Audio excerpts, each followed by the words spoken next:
Assalamualaikum warahmatullahi wabarakatuh.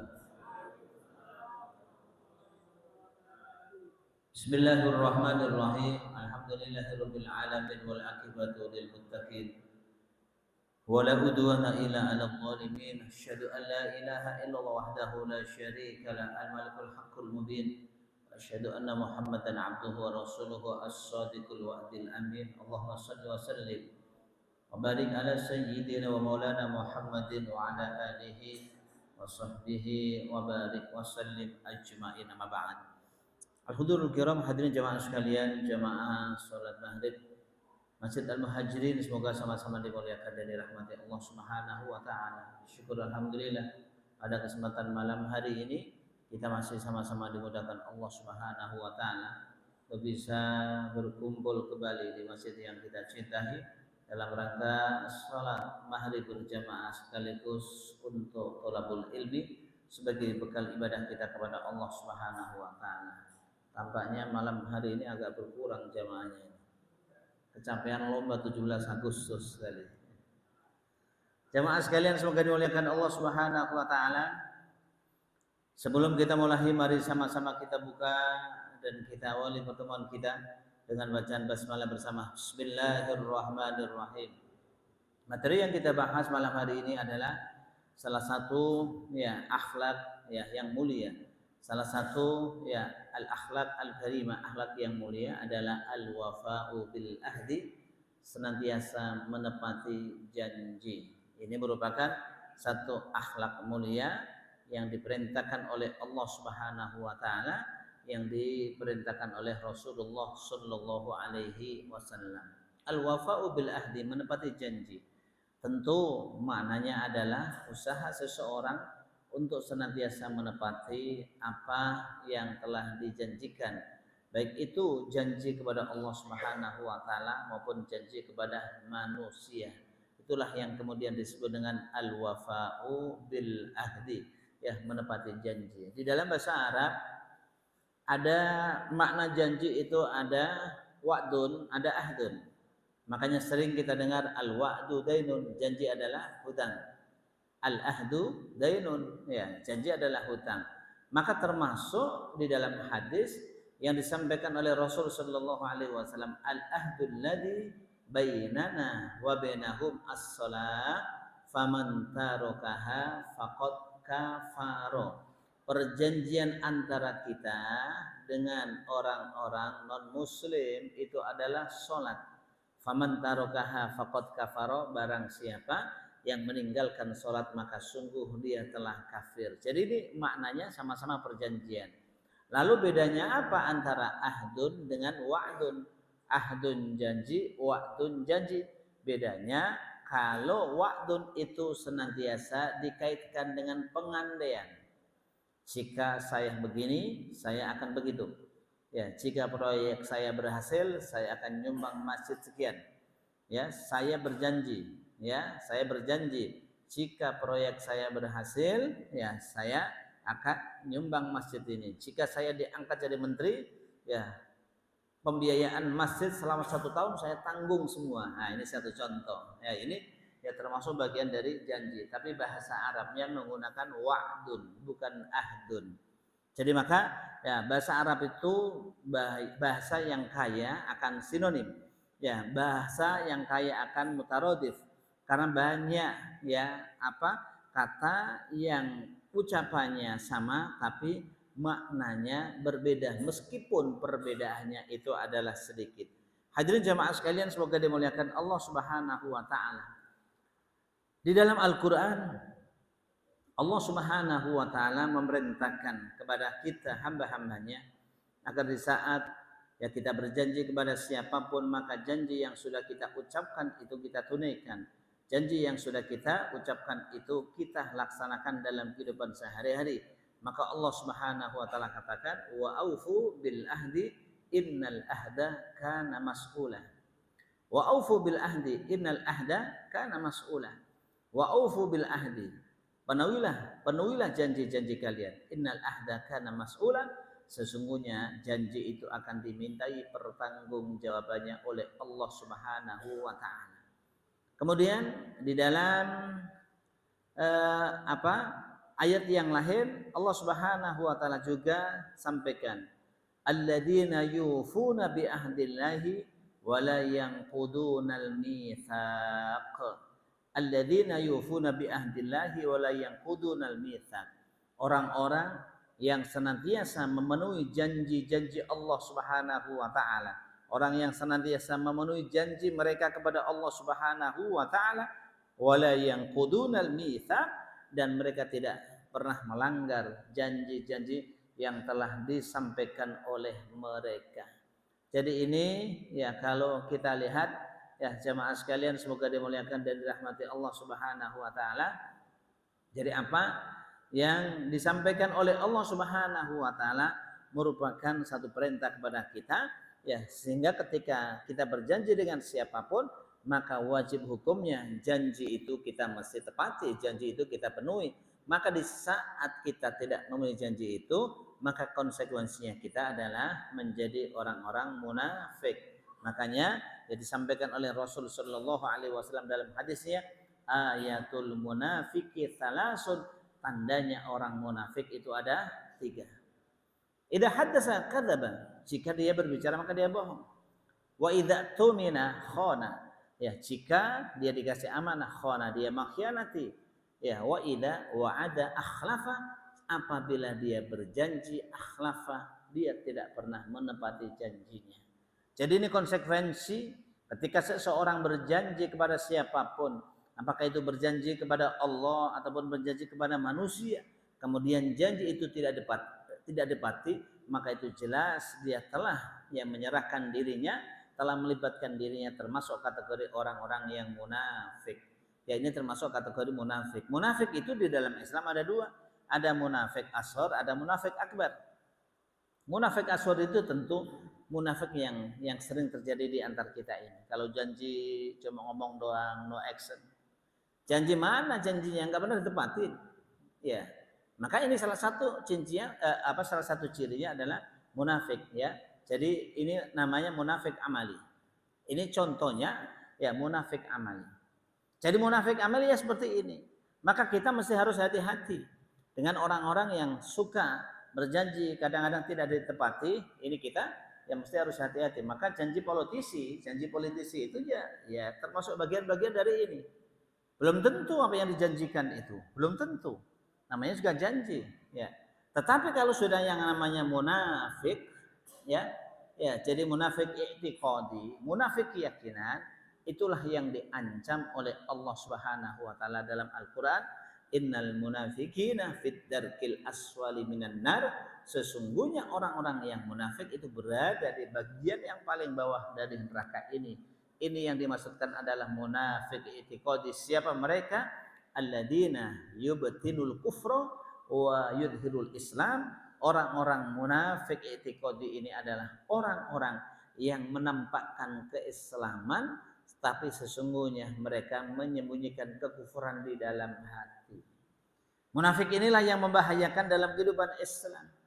Munafik inilah yang diprediksi atau yang membersamai Rasulullah sallallahu alaihi wasallam. Seperti halnya Abdullah bin Ubay bin Salul dan kawan-kawan. Mereka ini adalah munafik i'tiqadi. Yang dalam konteks sekarang ini sebagian ulama ada yang menyebutnya sebagai zindiq. Ada sebagian ulama menyebut sebagai zindiq. Ya. Jadi ada sebagian ulama menyebut zindiq. Zindiq itu siapa? Zindiq itu adalah orang yang menampakkan keislaman tapi sesungguhnya mereka menyembunyikan kekafiran. Yang munafik yang seperti ini siapa? Maka tentu ini termasuk salah satu akhlak kita, ini termasuk salah satu ya etika kita. Kita tentu ketika kita mengatakan kepada seseorang yang sama-sama muslim, kemudian kita sebut sebagai anta munafik, ente munafik, tentu maknanya adalah munafik amali. Munafik amali kalau ngomong ya nggak pernah ditepati, kalau ngomong bohong, kalau janji nggak pernah ditepati, kalau dikasih amanah dia berkhianat. Ini munafik ya amali.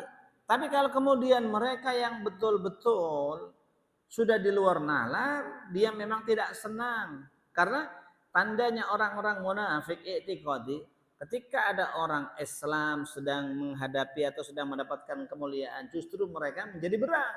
justru mereka malah menjadi sedih. Ini contohnya orang-orang munafik i'tiqadi. Ketika Islam terpuruk, dia semakin senang. Ini cirinya munafik i'tiqadi. Tapi kalau munafik amali, tidak. Ya, munafik amali memang tidak seperti itu. Maka jangan heran kemudian ketika sesama di antara umat Islam kemudian saling menuduh anta munafik, anta munafik. Yaitu satu hal yang sudah biasa. Kenapa demikian? Karena maknanya bukan munafik i'tiqadi, maknanya adalah munafik amali. Munafik yang sifatnya adalah dalam konteks amalia sehari-hari, bukan ya munafik yang disembunyikan dalam keyakinan yang bersangkutan. Rasulullah Shallallahu Alaihi Wasallam dalam hadisnya berbicara mengenai masalah janji ini. Rasul katakan wa an Ubadah bin As-Samit radhiyallahu anhu, anna Rasulullah Shallallahu Alaihi Wasallam qala idmanu li sittan min anfusikum adman lakum al-jannah usluku idza haddastum wa aufu idza wa'adtum wa addu idza tumintum wahfazu furujakum wa huddu absarakum wa quffu aydiyakum, rawahu Ahmad wa Ibnu Hibban wal Hakim. Kata Rasulullah sallallahu alaihi wasallam dalam sebuah hadis yang diriwayatkan sahabat Ubadah bin As-Samit radhiyallahu anhu, Rasulullah sallallahu alaihi wasallam mengatakan idmanuli sittan atman lakum al jannah. Terjemahannya sederhana, pastikan 6 hal. Ya, pastikan 6 hal dari diri kalian, aku akan memastikan surga untuk kalian. Pastikan 6 hal dari diri kalian, aku akan pastikan surga untuk kalian, kata Rasul. Jika Anda bisa memastikan 6 hal dari diri kalian, maka aku pastikan ya surga. Artinya jika kalian bisa mengerjakan 6 hal, saya pastikan Anda akan mendapatkan surga Allah Subhanahu wa taala. Yang pertama, usluku idza haddastum. Jujurlah kalian idza haddastum apabila kalian berbicara. Usluku idza haddastum, jujurlah kalian apabila kalian berbicara. Yang kedua, wa aufu idza wa'adtum. Penuhilah janji-janji kalian jika kalian berjanji.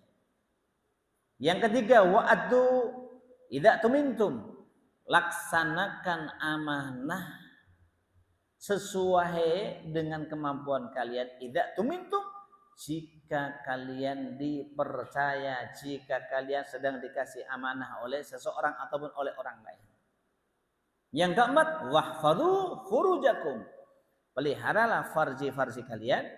Yang kelima, wahuddu absarakum. Jagalah pandangan-pandangan kalian. Yang keenam, waquffu aydiyakum. Dan tahanlah tangan-tangan kalian agar tidak melakukan hal-hal yang tidak diridhoi oleh Allah Subhanahu wa taala. Hadis ini jamaah sekalian yang menyampaikan kepada kita, Rasul mengatakan lakukan 6 hal. Jika kalian bisa melakukan 6 hal ini, pasti aku pastikan surga untuk kalian. Jadi kalau kalian berbicara mesti jujur. Jika kalian berjanji mesti ditepati. Jika kalian dikasih amanah mesti harus dilaksanakan amanah itu. Jagalah farji-farji kalian. Kemudian wahuddu absarakum, dan peliharalah, jagalah pandangan-pandangan kalian. Yang keenam adalah waqufu aydiyakum, dan tahanlah tangan-tangan kalian, jangan sampai melakukan hal-hal yang tidak diridhoi oleh Allah Subhanahu wa taala. Sekarang pertanyaannya jemaah sekalian, hadis-hadis yang seperti ini harus kita pahami secara komprehensif. Di sini Rasul mengatakan, jika Anda bisa melakukan 6 hal, pasti aku akan janjikan surga untuk kalian. Rasul mengatakan begitu. 6 hal itu tadi sudah saya sampaikan tadi. Kalau berbicara mesti jujur. Kalau berjanji mesti ditepati. Dikasih amanah mesti dilaksanakan. Jaga farji kalian, jaga pandangan mata kalian, dan tahan tangan kalian. Jangan sampai melakukan hal-hal yang tidak diridhoi. Sekarang pertanyaannya jemaah sekalian, jika ternyata ada seseorang sudah melakukan apa yang disampaikan oleh Rasul ini 6-6-nya, apakah dia otomatis masuk surga? Kita memahami hadis secara komprehensif. Tentu hadis ini ditujukan kepada orang yang sudah beriman kepada Allah Subhanahu wa taala. Hadis ini ditujukan kepada orang yang sudah beriman kepada Allah. Karena di sini tidak disebutkan sholat. Di sini tidak disebutkan puasa. Artinya apa? Kalau kemudian Rasul mengatakan, ya karena sebagian orang Islam, mereka mengatakan, ya mungkin nggak tahu apakah Islam kejawen atau Islam yang lain. Sudahlah, nah hari kini masih bicara sholat, pakai jilbab segala. Orang itu mah gampang. Yang penting kalau orang itu ngomong jujur, dia tidak pernah menyakiti orang lain, dia senantiasa menolong orang lain ketika dia membutuhkan. Ketika ada orang lain membutuhkan bantuan, dia ulurkan bantuan itu, selesai. Allah tahu apa yang ada itu. Tetapi hal-hal yang lain yang merupakan syarat, fondasi dasar dalam kehidupan ini kan dilaksanakan. Enggak sholat, ya kemudian enggak puasa. Gimana kita mengiranya seperti itu? Jadi cara memahami hadis ini harus komprehensif. Sama dengan, ya mungkin, ya bapak-bapak pernah mendengar ada seorang wanita nakal yang memberikan minum anjing kemudian masuk surga. Persoalannya, apa ia langsung masuk surga seperti itu? Atau diproses dulu di dalam neraka, setelah dosa-dosa yang lain selesai, baru dimasukkan surga oleh Allah Subhanahu wa taala. Kita memahaminya mesti seperti itu. Jika kita tidak pahami seperti itu, nanti apa bedanya bapak-bapak yang rajin jamaah, yang rajin sholat 5 waktu, rajin tahajud, rajin yang lain, masih kesalip mereka masuk surga duluan mereka kalau begitu. Maka tentu makna hadis ini maknanya adalah harus dikaitkan dengan yang lain. Siapa mereka? Islam dulu, iman dulu. Ya setelah iman dulu, dalam rangka menyempurnakan keimanan dan melengkapi keimanan mereka melakukan hal-hal 6 hal ini yang diperintahkan oleh Rasulullah Shallallahu Alaihi Wasallam. Tapi kalau kemudian dia sudah melakukan 6 hal ini, tapi kenyataannya dia tidak sholat, apa yang terjadi? Konsekuensinya apa yang terjadi? Karena syarat minimal seseorang itu akan mendapatkan kebaikan dari Allah Subhanahu wa taala, akan mendapatkan ya surga dari Allah Subhanahu wa taala, mau tidak mau syarat utamanya adalah salat tidak boleh ditinggalkan. Makanya di dalam hadis tadi disampaikan faman tarokaha faqad kafaro, barang siapa yang meninggalkan salat maka dia kafir. Jadi ini satu contoh jamaah sekalian. Jika ada hadis-hadis yang seperti ini, maka harus kita fahami dengan pemahaman yang sangat integral, dengan pemahaman yang sangat ya kompleks, komprehensif. Kita kaitkan dengan hadis yang lain, tidak bisa difahami dengan satu hadis ini kemudian lantaran masuk surga. Sama dengan orang yang ya mengucapkan, kan ada satu ungkapan, ini bukan hadis, ungkapan para ulama, miftahul jannah la ilaha illallah. Kuncinya surga adalah la ilaha illallah. Apakah kemudian ketika ada seseorang yang membaca la ilaha illallah kemudian masuk surga? Ya tentu maknanya tidak seperti itu. Meskipun Rasulullah Shallallahu Alaihi Wasallam dalam hadis yang mengatakan, man kana akhiru kalamihi la ilaha illallah dakhala jannata. Barang siapa yang ucapan terakhirnya adalah la ilaha illallah dakhala jannata, maka dia pasti masuk surga. Tetapi jangan disangka jamaah sekalian, jangan dikira orang yang sebelum meninggalnya kemudian dimudahkan oleh Allah Subhanahu wa taala bisa mengucapkan kalimat tauhid, bisa mengucapkan kalimat la ilaha illallah, itu tidak serta-merta langsung bisa begitu. Orang yang bisa mengucapkan la ilaha illallah sebelum meninggal itu tentu dilihat dari kesehariannya seperti apa.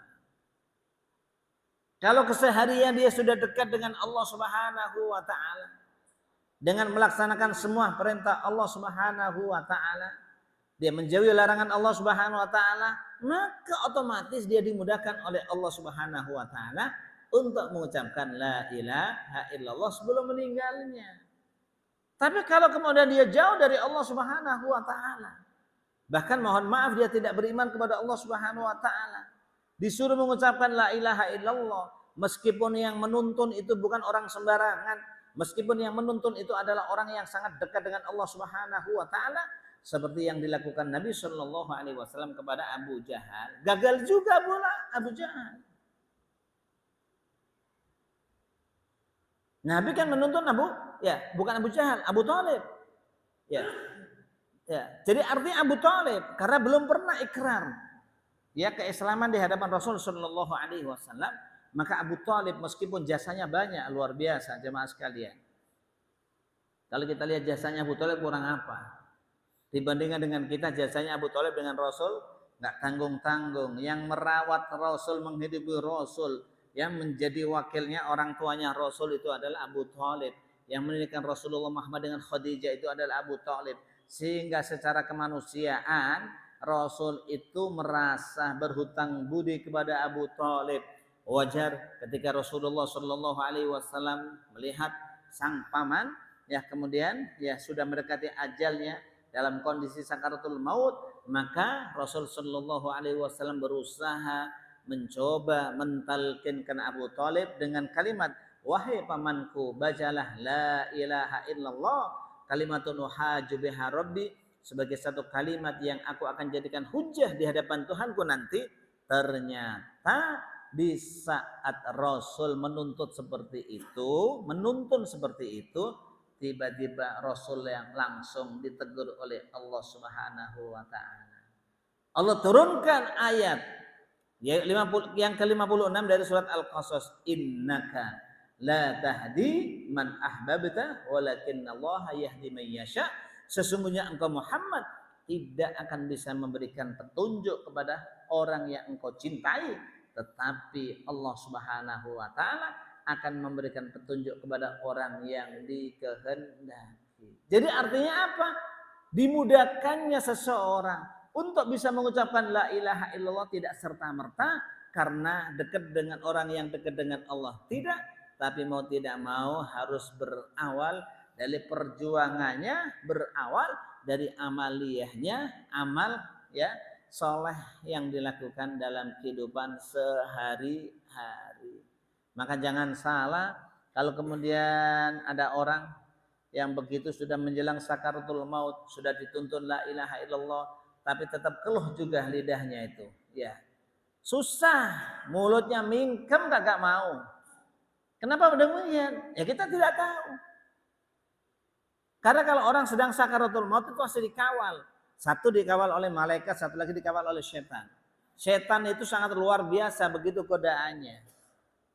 Makanya tentu tidak bisa ujuk-ujuk, semuanya butuh proses. Demikian pula hadis yang saya sampaikan tadi, ternyata hadis itu harus kita pahami bahwa ini merupakan satu amalia, satu amal perbuatan yang menyempurnakan keimanan dan ketakwaan kita kepada Allah Subhanahu wa taala. Bukan ini merupakan satu amal utama, bukan berarti kalau dia melakukan 6 hal tadi dia langsung masuk surga begitu saja, padahal dia tidak sholat, dia tidak puasa dan lain sebagainya. Maka tentu tidak demikian, karena amal apapun semuanya harus didasari bahwa yang bersangkutan mesti melaksanakan sholat kepada Allah Subhanahu wa taala. Jemaah sekalian, semoga dimuliakan Allah. Janji itu ada 2 macam. Yang pertama adalah janji seseorang kepada Allah Subhanahu wa taala. Yang kedua adalah janji manusia dengan manusia. Janji seseorang kepada Allah Subhanahu wa taala.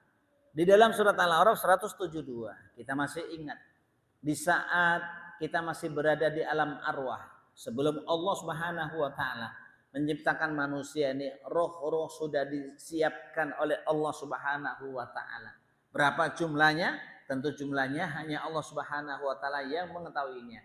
Maka di saat kita masih berada di alam arwah, kita ini pernah ditanya oleh Allah Subhanahu wa taala. Maka Allah katakan, wa id akhadha rabbuka min bani adama min zuhurihim dzurriyyatahum wa asyhadahum ala anfusihim alastu bi rabbikum qalu bala syahidna Wa id akhadha rabbuka, dan ingatlah ketika Tuhanmu mengambil min bani Adam, dari anak cucu Adam, min zuhurihim, dari tulang-tulang sulbih mereka, dzurriyyatahum, akan keturunan mereka, wa asyhadahum, dan Allah mempersaksikan kepada mereka, ala anfusihim, ya atas diri-diri mereka. Allah tanyakan mereka yang berada di dalam arwah ini, Allah ikrarkan, Allah tegaskan di tengah-tengah mereka. Apa yang dikatakan Allah kepada mereka? Alastu birabbikum, bukankah aku ini adalah Tuhan kalian? Qalu bala. Seluma atau semua roh menjawab bala, betul. Syahidna, kami menyaksikan. Jadi artinya apa? Semua roh yang diciptakan oleh Allah Subhanahu wa taala sudah ditegaskan oleh Allah di tengah-tengah mereka. Alastu birabbikum? Qalu bala. Bukankah aku ini adalah Tuhan kalian? Bala, betul, engkau adalah Tuhan kami. Sehingga semua manusia, semua roh itu sudah mengakui bahwa Allah Subhanahu wa taala yang menciptakan mereka. Tidak ada manusia yang mengatakan kemudian mereka nongol ke dunia ya dengan sendirinya tanpa diciptakan oleh Allah Subhanahu wa taala. Tidak. Maka jangan salah jamaah sekalian, setiap bayi yang lahir senantiasa dilahirkan dalam keadaan fitrah. Kullu mauludin yuladu 'alal fitrah. Setiap bayi yang lahir senantiasa dilahirkan dalam keadaan fitrah. Fa abawahu ayyuhawidanihi. Maka tergantung kedua orang tuanya, mau menjadikan dia sebagai seorang Yahudi, mau menjadikan dia sebagai seorang Nasrani, atau mau menjadikan dia sebagai seorang Majusi. Berarti bayi manapun yang lahir, mau dari muslim dari non muslim, setiap bayi yang lahir itu adalah suci. Di dalam hadis yang lain kata Nabi, khalaqtu ibadi hunafa'a, aku ciptakan hamba-hambaku hunafa, dalam keadaan hanif, dalam keadaan lurus. Fastalathu syayatin, maka setelah itu dia akan digoda oleh syaitan. Makanya ada yang menjadi kafir, akan yang menjadi muslim. Pada awalnya semua hamba diciptakan oleh Allah dalam keadaan beriman, dalam keadaan hanif. Maka tergantung godaan yang menerpah mereka, tergantung godaan yang berhasil ya menaklukkan mereka. Apakah setan atau justru dia mendapatkan pertolongan Allah melalui malaikat-malaikat yang diutus oleh Allah Subhanahu wa taala. Jadi ini kita lihat seperti itu. Jadi semua manusia ya ternyata sudah mengakui bahwa Allah adalah Tuhan kita. Konsekuensi dari ucapan Allah adalah Tuhan kita adalah mau tidak mau kita harus siap melaksanakan semua perintah Allah dan melaksanakan semua larangan-larangan Allah Subhanahu wa taala. Jadi kita ini otomatis di saat masih di alam arwah kita sudah berjanji kepada Allah Subhanahu wa taala. Maka begitu kita dilahirkan ke muka bumi ini, maka mau tidak mau konsekuensinya adalah kita harus mengikuti ketentuan-ketentuan yang telah ditentukan oleh Allah Subhanahu wa taala dan Rasulnya. Wujudnya seperti apa? Kita senantiasa menyembah Allah Subhanahu wa taala sesuai dengan perintahnya. Wa ma khalaqtul jinna wal insa illa liya'budun. Tidak aku ciptakan jin dan manusia kecuali supaya mereka mengesakanku, kecuali supaya mereka mentauhidkanku. Jadi ini tugasnya manusia. Tidak boleh menyekutukan Allah Subhanahu wa taala, tidak boleh musyrik kepada Allah Subhanahu wa taala. Ini tugas manusia. Jika itu kita laksanakan berarti sesuai dengan janji yang kita janjikan kepada Allah Subhanahu wa taala. Tetapi sebaliknya, ketika kita justru menyekutukan Allah, justru kita yang musyrik kepada Allah Subhanahu wa taala, di situ menunjukkan bahwa janji kita kepada Allah tidak kita tepati. Janji yang kedua adalah janji manusia kepada manusia. Makanya Allah Subhanahu wa taala katakan dalam Al-Qur'an, wa aufu bil ahdi innal ahda kana mas'ula. Wa aufu bil ahdi, tepatilah janji kalian. Innal ahda, sesungguhnya janji itu kana mas'ula, akan ditanyakan pertanggungjawabannya oleh Allah Subhanahu wa taala.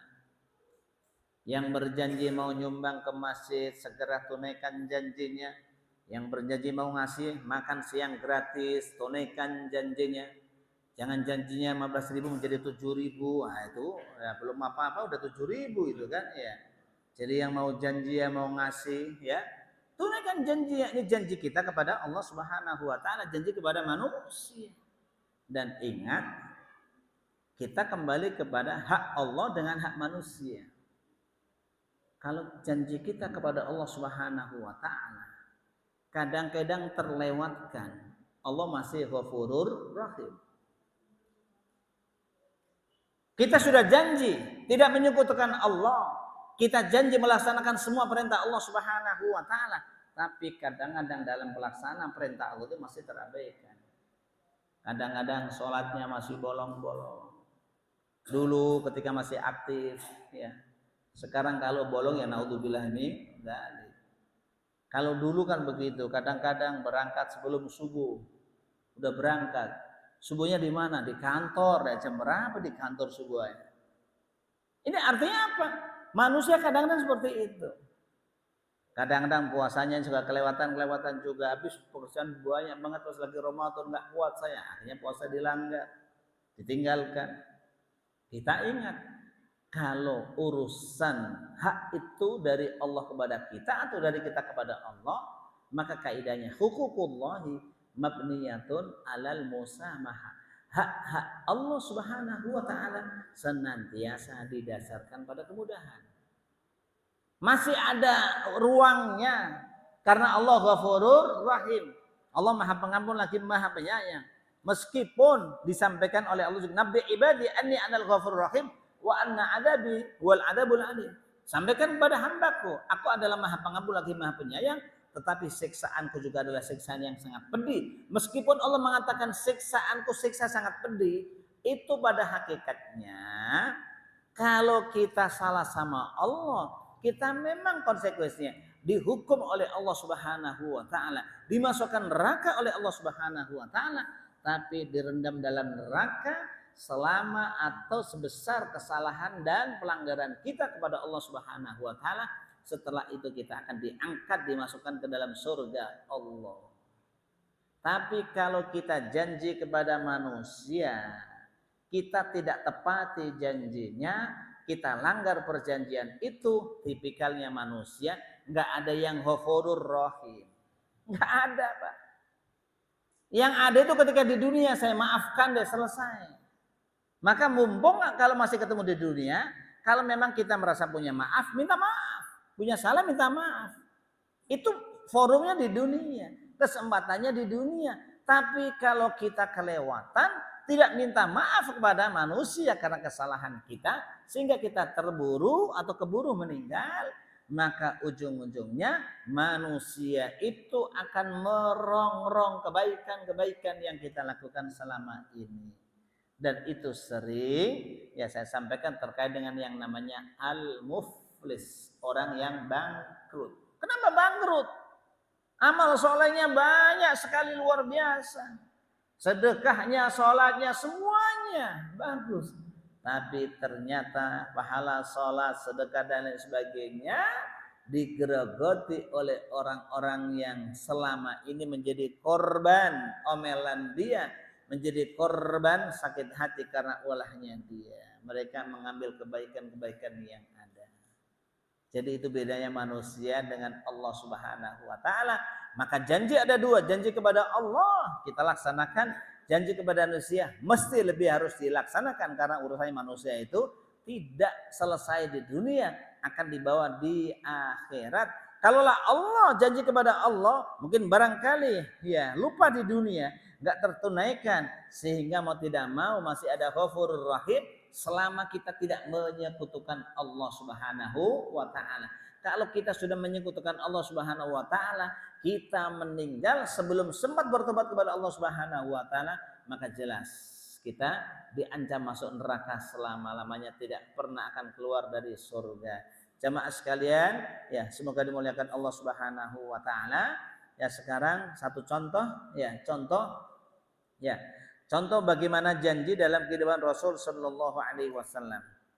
Kita lihat bagaimana Rasul berjanji di saat Khadijah meninggal.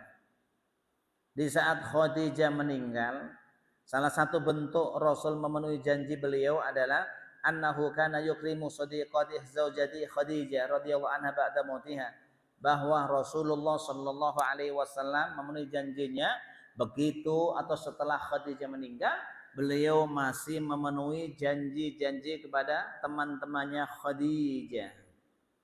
Kata Anas bin Malik radhiyallahu anhu, Nabi sallallahu alaihi wasallam idza utiya bisyai', jika beliau mendapatkan sesuatu, beliau senantiasa berkata idhabu bihi ila fulana, coba ini kasih temannya Khadijah dong. Ya. Fa innaha kanat sadiqatu Khadijah. Coba kamu pergi ke si ibu itu. Ibu itu dulu temannya Khadijah. Idhabu bihi ila baiti fulana. Coba bawa ini ke rumahnya si fulana, karena itu adalah ketika Khadijah masih hidup, si ibu ini suka atau mencintai Khadijah. Kira-kira model begini laku nggak Pak untuk sekarang? Boro-boro, ya kan? Boro-boro masih ingat sama temannya, ya istri. Yang aja temannya istri jadi istri gitu kan? Yang ada temannya istri jadi istri. Jadi ini Rasul Shallallahu Alaihi Wasallam saking ya cintanya sama istri, kalau ada apa-apa mendapatkan sesuatu kenikmatan, Rasul bilang sama orang yang di rumah, coba kasih ke ibu sana. Ibu sana itu temannya Khadijah.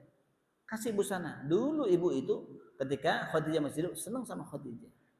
Ini merupakan bentuk bahwa Rasulullah Shallallahu Alaihi Wasallam memenuhi janjinya ya di saat ya Khadijah ya masih hidup, ya Rasul berjanji ingin terus berbuat baik kepada Khadijah. Salah satu bentuknya adalah senantiasa memperhatikan teman-temannya Khadijah. Maka demikian pula jamaah sekalian, salah satu bentuk birrul walidain, bentuk berbuat baik kita kepada kedua orang tua kita, meskipun orang tua kita ini sudah pada meninggal, sehingga di kampung sudah tidak ada orang tua lagi, udah pada meninggal. Jangan salah, kalau kemudian di kampung sudah nggak ada orang tua kemudian meninggal, itu sudah selesai pintunya, sudah selesai ladang untuk berbuat amal kepada kedua orang tua. Oh tidak, masih terbuka lebar. Caranya gimana? Kita datengin, samberin orang-orang yang masih kenal dengan orang tua kita. Kita samberin teman-teman ya orang-orang tua kita. Kita silaturahmi kepada mereka. Di saat kita silaturahmi kepada mereka, pada hakikatnya kita sama dengan silaturahmi ya kepada kedua orang tua kita. Jadi jangan punya prinsip begitu orang tuanya sudah meninggal di kampung, enggak ke kampung lagi, udah wassalam. Tidak, justru masih ada kesempatan kita ingin birrul walidain, ingin ziarah ke makam orang tua, sekaligus ya menyambung silaturahmi kepada orang-orang yang selama ini ada hubungan baik kepada kedua orang tua kita. Jemaah sekalian semoga dimuliakan Allah, contoh menepati janji yang kedua adalah Abu Bakar As-Siddiq radhiyallahu anhu menepati ya apa yang telah dijanjikan oleh Rasulullah Shallallahu Alaihi Wasallam. Di saat Rasul masih hidup, kata Jabir bin Abdullah radhiyallahu anhu, Rasul mengatakan begini, lau qad jaa malul bahrain laqad a'taituka hakada wa hakada salasan. Kata Jabir, jika uang pajak yang berasal dari Bahrain itu ya datang kepada saya, pasti Jabir akan saya berikan ya dari uang itu. Saya akan bagi dari uang itu, sampai Rasul mengatakan 3 kali. Di saat beliau hidup, uang itu tidak kunjung datang. Sampai kemudian Rasulullah Shallallahu Alaihi Wasallam meninggal, maka pada masa Abu Bakar menjadi khalifah, tiba-tiba uang yang dijanjikan oleh Rasul itu datang kepada Abu Bakar As-Siddiq radhiyallahu anhu. Maka Abu Bakar langsung membuat pengumuman kepada para sahabat, barang siapa yang masih atau yang merasa punya piutang, ya masih punya piutang ya kepada Rasul, atau Rasul pernah ngutang dia, atau sebaliknya barang siapa yang pernah dijanjikan oleh Rasul ya tentang sesuatu, silakan datang kepadaku. Akhirnya salah satunya adalah sahabat Jabir bin Abdullah datang kepada Abu Bakar As-Siddiq radhiyallahu anhu menyampaikan menyampaikan ya tentang apa yang telah dijanjikan oleh Rasul kepada dia. Akhirnya Abu Bakar pun memberikan apa yang telah dijanjikan oleh Rasul itu kepada Jabir bin Abdullah radhiyallahu anhu. Hadis ini menjadi satu pelajaran buat kita bahwa Abu Bakar dengan Rasul itu apanya? Satu sisi Abu Bakar adalah mertua Rasul. Satu sisi Abu Bakar adalah teman dekat Rasul. Satu sisi Abu Bakar adalah pengganti atau khalifah Rasul Shallallahu Alaihi Wasallam. Dari sisi waris, Abu Bakar adalah mertua Rasul Shallallahu Alaihi Wasallam. Rasul adalah mantunya. Maka mau tidak mau, ini menunjukkan jika ada hal-hal yang terkait dengan keluarga, di mana kita ini masih termasuk berada dalam lingkaran keluarga itu, maka sudah sepatutnya kita juga ikut bertanggung jawab atas masalah-masalah yang mungkin barangkali masih terkait dengan orang-orang yang sudah mendahului kita. Nah, Abu Bakar masih bertanggung jawab terhadap janji yang dijanjikan oleh Rasul kepada Jabir bin Abdullah. Alasannya Rasul adalah ya mantunya Abu Bakar As-Siddiq radhiyallahu anhu. Yang kedua, Rasul juga teman dekatnya Abu Bakar As-Siddiq radhiyallahu anhu. Sebagai teman dekat. Kalau memang teman dekat itu memang ada masalah yang terkait dengan kematian, yang terkait dengan ya urusan kematian. Karena kita juga tahu nafsul mu'mini mu'allaqatun bidainihi. Jiwa seorang mukmin senantiasa digantungkan dengan utangnya hatta yuqda anhu. Artinya apa? Jiwa seorang mukmin itu akan melayang-layang antara langit dan bumi sampai utangnya dia dibayar. Maka kalau janji itu merupakan utang, janji Rasul kepada Jabir bin Abdullah merupakan utang, Abu Bakar sebagai teman dekat siap untuk membayar janji yang telah dijanjikan oleh Rasul kepada Jabir bin Abdullah radhiyallahu anhu. Yang ketiga, sebagai khalifah pengganti Rasul sallallahu alaihi wasallam, Abu Bakar karena sebagai pengganti khalifah, Abu Bakar sadar bahwa Rasul itu adalah yang merupakan orang yang memberikan ya satu kepercayaan ya khilafah kepada Abu Bakar, maka sudah sepantasnya Abu Bakar sebagai pengganti, sebagai penerus regenerasi kepemimpinan Rasul, Abu Bakar juga siap membayar apa saja yang terkait dengan apa yang dilakukan oleh Rasul. Pun demikian, ketika ada para pemimpin, jadi ada para pemimpin ini harus melanjutkan apa yang dilakukan oleh para pemimpin sebelumnya. Jangan kemudian diputus ya, karena salah satu etika sebagaimana yang contohkan Abu Bakar As-Siddiq radhiyallahu anhu seperti itu. Jemaah sekalian semoga dimuliakan dan dirahmati Allah Subhanahu wa taala. Jadi ini kita lihat ya bagaimana Abu Bakar As-Siddiq radhiyallahu anhu. Maka jangan salah ketika ada salah seorang sahabat yang begitu meninggal, tiba-tiba Rasul berkenan tidak mau menyolatinya.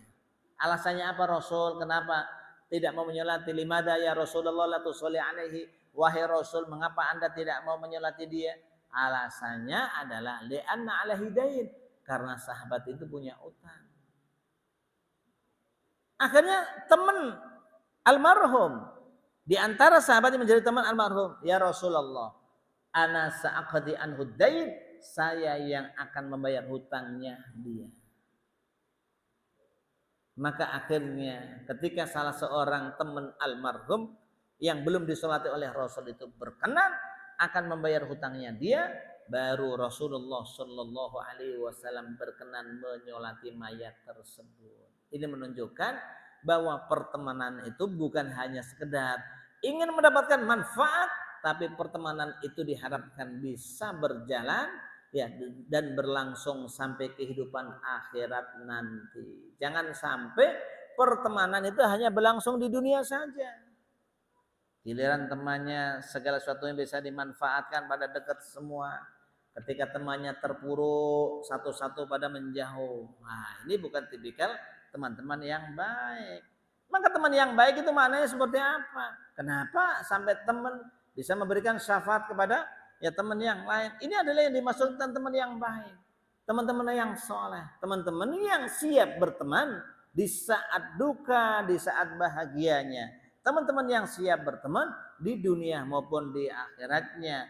Jangan orang mau menjadi teman karena manfaat yang didapatkan. Dulu ketika segala sesuatunya masih jaya, semua ekonomi masih ya meroket, ya pada dekat semua. Begitu sekarang sudah mulai terpuruk, dikit demi dikit sudah terpuruk, satu-satu tidak ada yang dekat sama dia lagi. Ini bukan teman yang seperti ini yang diharapkan oleh Rasulullah Shallallahu Alaihi Wasallam dalam hadisnya. Hadirin jamaah sekalian, semoga dimuliakan dan dirahmati Allah Subhanahu Wa Taala. Maka materi kita malam hari ini menepati janji ini menjadi sebuah motivasi yang sangat baik buat kita di saat kita berjanji ini. Jangan asbun. Kalaulah memang kira-kira tidak bisa menepati, jangan janji dulu. Bolehlah rencana dalam hati yang namanya azam. Nanti dalam hati ini, kalau saya berhasil, saya akan nyumbang masjid. Dalam hati dulu ini, dalam hati dulu. Jangan benar-benar janji. Ntar saya kasih begini. Ya. Ternyata begitu, ya sukses, lupa dia. Ini bahaya. Maka kalau memang itu adalah konsekuensinya sangat berat, jangan mudah berjanji. Tetapi pastikan itu merupakan azam. Satu niatan kuat, nanti saya begini deh, saya akan kasih begini, saya akan begini. Ya, belum apa-apa jangan janji dulu. Karena kadang-kadang orang janji, ternyata janjinya di mulut doang, nggak pernah ingat dia. Emang saya ngomong katanya. Lah kemarin ngomong kata orang-orang begitu. Coba bayangkan ngomong jangan lupa dia. Ini berarti kan memang ya hanya bersilat lidah saja. Ini persoalan seperti itu. Maka ya karena konsekuensinya ya mulut kita ini sangat berat sekali. Sehingga kalau kita ngomong mesti harus hati-hati. Sekiranya memang itu janji dan itu berat untuk dilaksanakan, maka mesti kita tahan dulu. Jangan kita mudah berjanji, tetapi paling tidak kita berazam dulu dalam hati, punya rencana yang kuat dalam hati. Setelah punya rencana dan semuanya sudah ada, baru kita wujudkan apa yang menjadi rencana dalam hati itu. Jangan mudah berjanji, karena janji itu adalah konsekuensinya sangat berat jika tidak ditepati. Wallahu a'lam bishawab. Demikian yang bisa saya sampaikan, mudah-mudahan bermanfaat, kurang lebih mohon maaf. Hadirin ajmain. Ya subhanaka wa asyhadu an la ilaha illa anta astaghfiruka wa atubu ilaik. Walhamdulillahirabbil alamin. Bil taufiq wal hidayah. Assalamualaikum warahmatullahi wabarakatuh.